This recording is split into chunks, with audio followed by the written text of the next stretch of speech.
Hi மக்களே, இப்போ கபால காளியம்மன் திருக்கோவிலில் மாதந்தோறும் அமாவாசை அன்று சிறப்பு பூஜை நடைபெறுகிறது. காலை 10 மணிலிருந்து மதியம் 1 மணி வரை சிறப்பு பூஜை நடைபெறுகிறது. அம்பாள் இந்த இடத்துல 16 அடி உசரத்தில் கம்பீரமாக காட்சி அளிக்கிறாங்க. இந்த அம்பாள் பெயர் கபால காளியம்மன். இந்த அம்பாள் 16 அடி உசரத்தில் காட்சி அளிக்கிற 16 செல்வமும் அவங்களுக்குள்ளே அடங்கி இருக்கணுன்றக்காக 16 அடி உசரத்தில் அம்பாளை கட்டியிருக்காங்க. இந்த கோவிலில் மாதந்தோறும் அமாவாசை பௌர்ணமி சிறப்பு பூஜை நடைபெறுகிறது. இந்த கோவில் அமாவாசை அன்று காலைல 10 மணிலேருந்து 1 மணி வரை சிறப்பு பூஜை நடக்கும். 2 மணிலேருந்து அன்னதானம் நடக்கும்.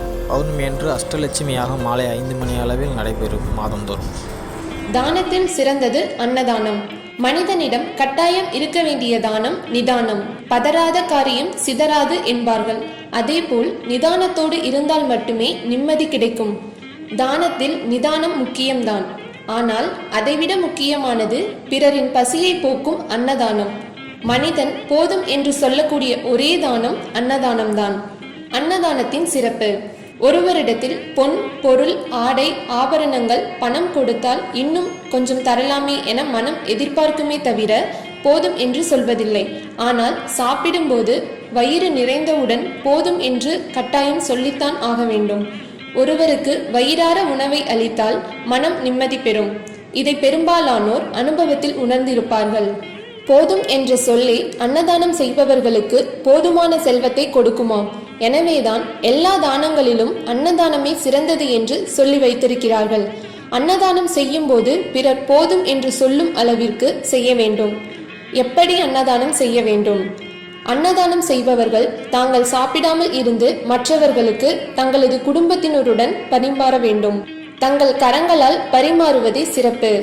பெரிய அளவிற்கு அன்னதானம் செய்ய முடியாதவர்கள் கூட சிறிய அளவில் தங்களால் முடிந்ததை செய்யலாம். அன்னதானத்தை தங்கள் மேற்பார்வையில் முறையாக செய்ய வேண்டும். எப்போதெல்லாம் அன்னதானம் கொடுக்கலாம்? வாரம் ஒருவருக்கு அல்லது மாதம் ஒருவருக்கு உணவு வழங்கலாம். வருடம் ஒரு முறை விழாக்களை முன்னிட்டு அன்னதானம் வழங்கலாம். பிறந்த நாள், திருமண நாள், குழந்தைகளின் பிறந்த நாள், முன்னோர்களின் நினைவு நாள் ஆகிய நாட்களிலும் இறைவனுக்கு உகந்த நாட்களிலும் அன்னதானம் செய்யலாம். அன்னதானம் செய்ய இயலாதவர்கள் பசி என்று சொல்லி வருபவர்களுக்கு முகமலர்ச்சியோடு உணவளித்தாலே போதும். அதுவே அன்னதானத்திற்கு சமமானது.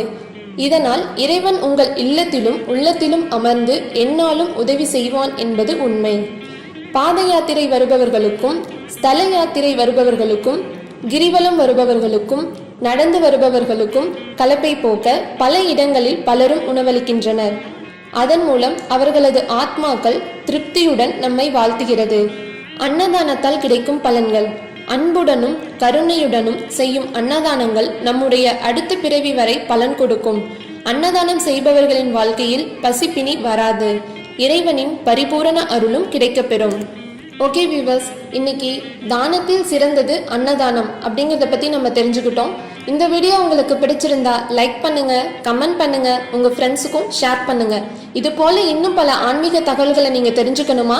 நம்ம வீடியோ மறக்காமல் சப்ஸ்கிரைப் பண்ணுங்க, லைக் பண்ணுங்க, கமெண்ட் பண்ணுங்க. அப்போ தான் நம்ம வீடியோ அடுத்து தொடர்ந்து வர ஆரம்பிக்கும்.